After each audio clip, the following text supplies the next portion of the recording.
साथीहरु नमस्ते। म अहिले चाहिँ हुम्ला र मुगुको बीचमा चाहिँ आएको थिएँ, चङ्खेली हिमालमा चाहिँ। यहाँनिर हाम्रो चाहिँ अङ्कल हुनुहुँदो रहेछ, हेर्नु साथीहरु, उनको होइन यो चाहिँ यसरी चाहिँ अङ्कलले चाहिँ भेडाको उनको चाहिँ बुन्दै हुनु। योबाट के हुन्छ साथीहरु, हजुरलाई थाहा छ, घिउ हुन्छ। घिउ चाहिँ अङ्कलको भेडा यतानिर चढ्दैछन्, हेर्नु गाइस।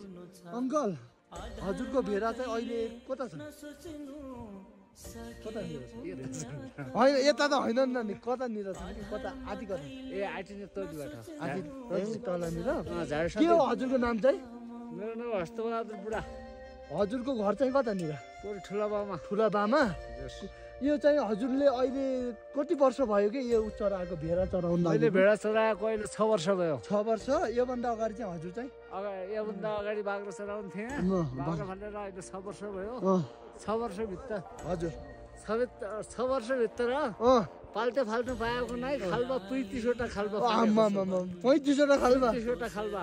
एक खाल्बाको कतिमा बेच्नुहुन्छ? खाल्बाको एक सालमा 18,000। एक सालमा 70,000 हो र? त्यो दर हुन्छ क्या सानो ठुलो मिलाएर। एक सालमा 70,000, एक सालमा 16,000।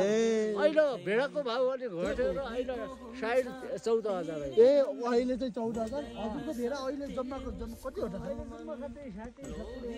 60-70 वटा। यो भेडाको आम्दानीले हजुर चाहिँ हजुरको कोलाई चाहिँ के गर्नु? बच्चा बच्चीलाई दिनुहुन्छ कि कोही छन् कि? त्यो भेडाको आम्दानीले त बाँचेको छु त। हेर्नुहोस्, नुन ल्याइबाट खान्छु, चामल ल्याइबाट खान्छु, दाल ल्याइबाट ल्यान्छु, बच्चा यहीबाट। घरमा चाहिँ हजुरको चाहिँ कतिजना हुनुहुन्छ? घरमा मेरो 10 वटा हुन्छ। 10 जना? हजुरकै बच्चा बच्ची कि को? मेरै बच्चा बच्ची, छोरा बुहारी बुढी। प्रगति त उम्दा गर्नु भएको छ। 4 वटा नाति नातिना, 4 वटा छोरा बुहारी, 2 वटा बुढा बुढी।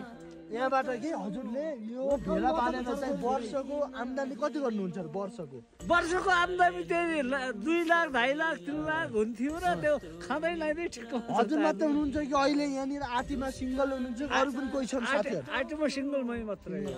हजुरलाई जस्तै हुन्छ नि त यस्तो ठाउँमा आएर हेर्नु त साथीहरू। अब वरिपरि डाँडाकाँडा बिचमा आएर कि अब ठाउँमा जङ्गलमा आएर चाहिँ यसरी चाहिँ पाठा भेडा चराउनु चाहिँ हजुरलाई चाहिँ लाग्दैन र बोध झ्याउ कहिले काहीँ नगर्ने काम हो भन्ने जस्तो के हुन्छ? कहिले लाग्थ्यो र लागेर के गर्ने त?